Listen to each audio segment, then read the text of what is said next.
Okay, so on this question, this one's kind of a funny one. Complete the description of the piecewise function graph below. Use interval notation to indicate the intervals. So these three are going to be intervals.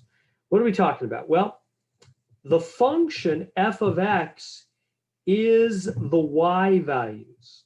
So that's, I'll be saying that a lot more in days to come. But let me say it now again. F of x is your heights.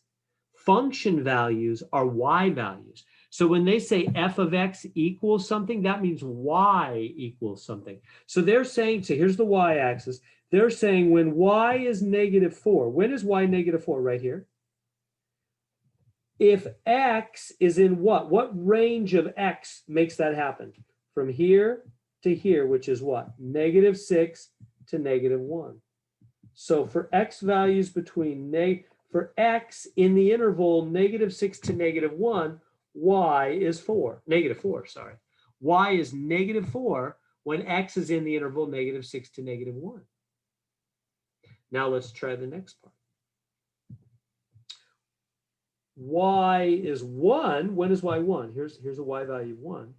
When x goes from what? -1 with a parenthesis to +2 with a bracket, right?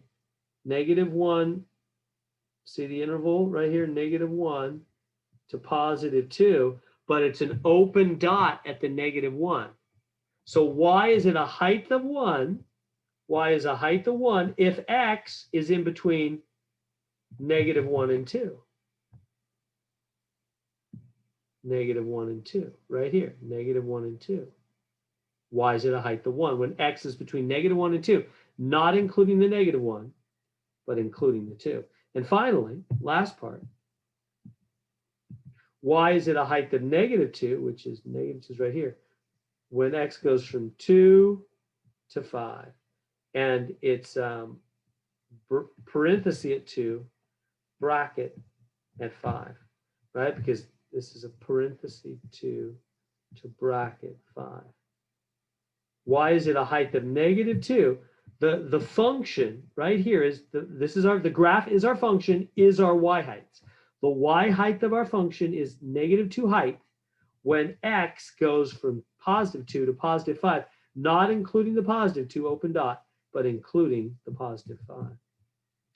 So there we go. We completed the description of the function.